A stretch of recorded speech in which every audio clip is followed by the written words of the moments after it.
बिस्मिल्लाहिर्रहमानिर्रहीम। अब हम इंशाल्लाह डायनामिक्स के एमसीक्यूज़ को स्टडी करने जा रहे हैं। Okay sir. सही जवाब को एनसर्कल करना है, ठीक है। पहला एमसीक्यू है, Newton first law of motion is valid only in the absence of. Newton का पहला लॉ जो लॉ ऑफ इनर्शिया है, वो लॉ जो ये कहता है कि चीज़ें अगर रुकी हुई हैं तो रुकी रहेंगी, चलती हैं तो मूव कर रही हैं तो मूव करती रहेंगी, जब तक बैरूनी फोर्स, जब तक कोई नेट फोर्स इस पे अमल ना करे। जब तक नेट फोर्स अमल ना करे, चीज़ जो है ना वैसी रहेगी। चीज़ जो है वैसी रहेगी जब तक बैरूनी फोर्स ना हो, नेट फोर्स ना हो। तो ये फोर्स, ये लॉ कब वैलिड होता है? तो ये लॉ वैलिड होता है in the absence of net force, ठीक है। नेट फोर्स की एब्सेंस में ये जाके वैलिड होता है, ठीक है। इनर्शिया डिपेंड्स अपॉन, इनर्शिया इन्हिसार करता है किस पर? आपको पता है इनर्शिया मैटर की उस प्रॉपर्टी को कहते हैं जिसकी वजह से चीज़ें या तो रुकी रहती हैं या फिर हरकत करती रहती हैं, ठीक है। रुकी हुई शय, आपको पता है, आपको याद होगा, ये फोर्स का उलट है। मैंने आपसे कहा था कि फोर्स की एक मुखालिफ कुव्वत है। फोर्स तब्दीली चाहती है और इनर्शिया तब्दीली की मुखालफत करता है, ठीक है। फोर्स कहता है नो चेंज, ठीक है, तब्दीली के खिलाफ दीवार बन के खड़ा हो जाता है, दैट इज़ इनर्शिया, ठीक। ये किस पे डिपेंड करता है? ठीक, डिपेंड का मतलब है कि क्या चीज़ ज़्यादा हो तो इनर्शिया ज़्यादा होगा। फोर्स ज़्यादा हो, नेट फोर्स ज़्यादा हो, मास ज़्यादा हो या वेलोसिटी ज़्यादा हो? मास, बिल्कुल ठीक। मास ज़्यादा हो, इनर्शिया ज़्यादा होगा। अगला है, a boy jumps out of a moving बस। एक लड़का चलती हुई बस से छलांग लगाता है, जैसे गेट से नीचे उतरते हैं, चलती हुई बस से उतर जाते हैं। There is danger for him to fall, उसका गिरने का ख़तरा है। किस तरफ गिरने का ख़तरा है? टूवर्ड द बस, ये बस है, ठीक है। बस इस तरफ जा रही है, ठीक है, और बच्चा, लड़का फ़ौरन उतरा है नीचे गेट से, तो उसका गिरने का ख़तरा है टूवर्ड द बस, इस तरफ। अगला है B, away from the bus, इस तरफ गिरने का ख़तरा है। इन द डायरेक्शन ऑफ मोशन, इस तरफ गिरने का ख़तरा है मोशन की डायरेक्शन में। ऑपोजिट टू द मोशन, या पीछे की तरफ गिरने का ख़तरा है। किस तरफ गिरने का ख़तरा है? 1, 2, 3 या 4, किस डायरेक्शन में गिरने का ख़तरा है? डायरेक्शन में जी, इसका जवाब है इसी डायरेक्शन में, क्योंकि जब वो मूव कर रहा है ना, अगर बस की वेलोसिटी, क्योंकि बस रुकी नहीं है, चलती हुई बस से वो मूव कर रहा है, तो उसका इनर्शिया भी उसको इस तरफ मूव करवाएगा। अगर वो साथ साथ दौड़ा, आपने देखा होगा अक्सर लोग बस, चलती हुई बस से उतरते हैं, वो साथ साथ दौड़ते हैं बस, ठीक, क्योंकि इनर्शिया होता है ना, वो उनको मूव करने पर मजबूर करता है।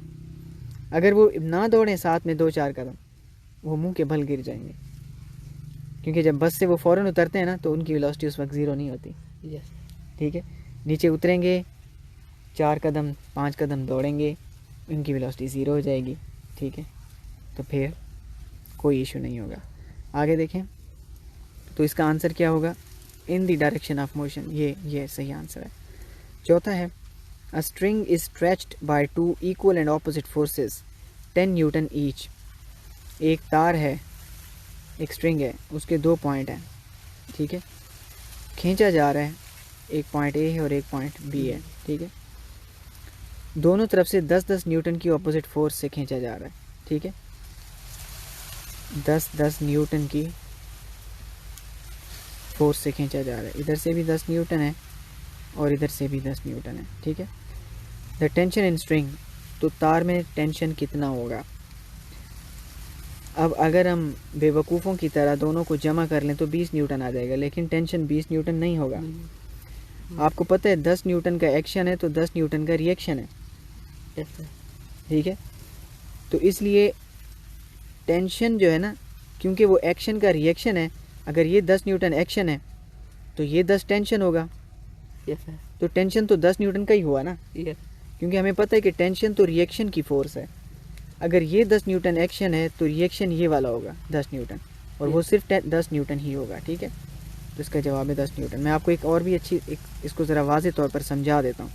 आप देखें, इस तरफ कुछ लड़के हैं, वो 150 न्यूटन से खींच रहे हैं, ठीक है, और इस तरफ कुछ लड़के हैं, वो क्या कर रहे हैं कि ना वो 100 मसलन 100 160 न्यूटन से खींच रहे हैं, ठीक है। Yes sir. ठीक है, तो अब आपको पता है ना कि 160 न्यूटन की तरफ रस्सी जाएगी, यस। ठीक है। तो इसमें जो टेंशन होगा ना वो 150 न्यूटन ही होगा, यस। ठीक। 150 न्यूटन का टेंशन होगा, क्योंकि 150 न्यूटन ये एक्शन हो गया आपका, यस। ठीक है। तो 150 न्यूटन का रिएक्शन होगा, ठीक है। और फिर बाकी फोर्स जो माइनस हो गई 10 न्यूटन, वो एक्सेलरेशन पैदा करेगी इस तरफ और रस्सी इस तरफ जाएगी, ठीक है। तो 150 के मुकाबले में 150 ही होगा, ठीक है। और उसको हम टेंशन कहेंगे, ठीक है। जितनी फोर्स रिएक्शन में कैंसिल होगी उतनी ही टेंशन होगी, ठीक है। बाकी तो नेट फोर्स है एक्स्ट्रा, वो एक्सेलरेशन प्रोड्यूस करेगी, ठीक है। इसी तरह आप समझ सकते हैं कि अगर 10 है, 10 न्यूटन है और 15 न्यूटन है अगर इस तरफ, ठीक है, यस, तब भी 10 न्यूटन ही टेंशन होगा, ठीक है। The mass of body decreases when accelerated. Body का मास क्या होगा, कम होगा जब एक्सेलरेट करेंगे, जब बढ़ेगा जब एक्सेलरेट करेंगे, इंक्रीजेज व्हेन एक्सेलरेटेड, ठीक है। और decreases when moving with high velocity. Body का मास डिक्रीज होगा जब हाई वेलोसिटी से मूव करेंगे। नन ऑफ द अबव, इसमें से कुछ भी नहीं होगा। सही आंसर है नन ऑफ द अबव, क्योंकि मास तो चेंज ही नहीं होता ना, ठीक है। वेलोसिटी बढ़ाने या कम करने से तो मास चेंज नहीं होता। Two bodies M1 M2 attached to the end of an inextensible string passes over a frictionless pulley such that the both move vertically। ये अहम लफ्ज़ है, ठीक है। इसका मतलब ये वाला केस है, ठीक है, ये वाला केस है।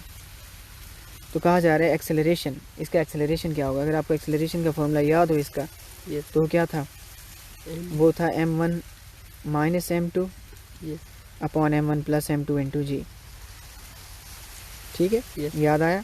Yes sir. तो M1 minus M2 M1 plus M2 into जी, ये था बी, ये सही आंसर है, ठीक है। Yes. Which of the following is the unit of momentum. Momentum का यूनिट क्या है, न्यूटन सेकंड होता है, और न्यूटन का मोमेंटम का जो यूनिट है PMV के बराबर है, ठीक है। ये था ना, यस सर। तो किलोग्राम मीटर पर सेकंड, ठीक है, ये होता है। Yes sir. किलोग्राम मीटर पर सेकंड स्क्वायर गलत है, ठीक है। Yes sir.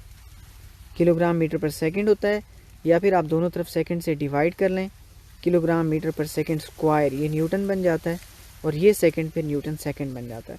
यस। तो मोमेंटम के दो यूनिट हैं, एक किलोग्राम मीटर पर सेकंड है और एक न्यूटन सेकंड है। यस। तो आप न्यूटन सेकंड को क्लिक कर दें यहाँ पे। ओके। और किलोग्राम मीटर पर सेकंड स्क्वायर ये फोर्स का यूनिट है, ये मोमेंटम का नहीं है। न्यूटन मीटर टॉर्क है, और न्यूटन पर सेकंड तो कोई यूनिट नहीं है, ठीक है। When horse pulls a cart the action is on the. जब कोई घोड़ा अपने पीछे गाड़ी को खींचता है, घोड़ा गाड़ी होती है ना, या गधा गाड़ी या बैलगाड़ी, ठीक है।